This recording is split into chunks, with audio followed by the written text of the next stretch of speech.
tu fais déjà un bilan de l'année alors qu'elle n'est pas finie. Moi, je m'en fous de faire un bilan de l'année.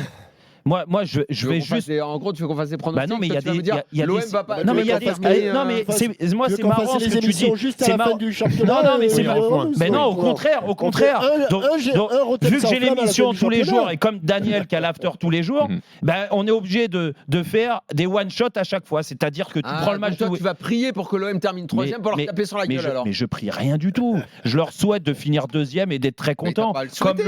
Comme Lens et tout ça. S'ils font des bonnes saisons, s'ils sont dans les clous.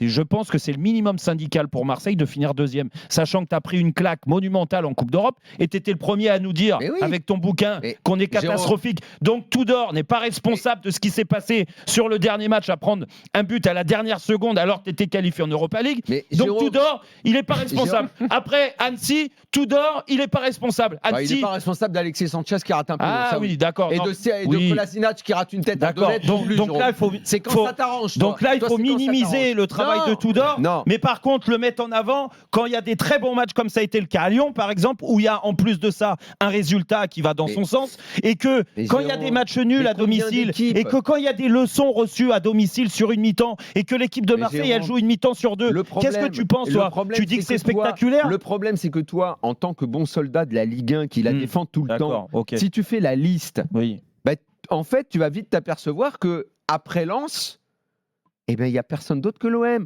Paris a déçu. Et eux aussi, ta fameuse théorie du minimum syndical. Donc le PSG est dans les clous du minimum syndical.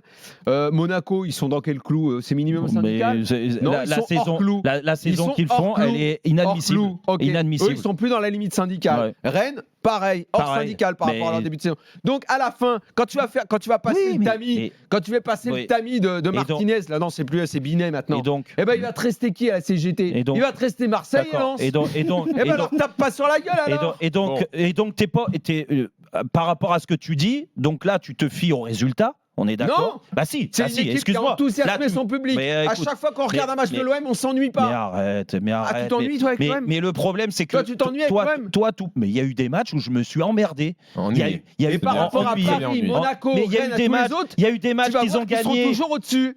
Ils seront toujours au-dessus. Moi, une belle équipe, une grande équipe, comme tu le dis, avec un grand coach, je pense qu'ils auraient dû être beaucoup plus constants sur 90 minutes. Après, qu'il amène des choses, qu'il ait ses idées, il n'y a pas de problème. Et au contraire, ça lui donne raison. Pour l'instant, ils sont là.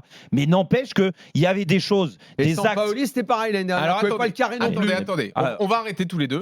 Non, Sampaoli, il aimait bien quand même. Là, tu confonds avec Coach Courbis.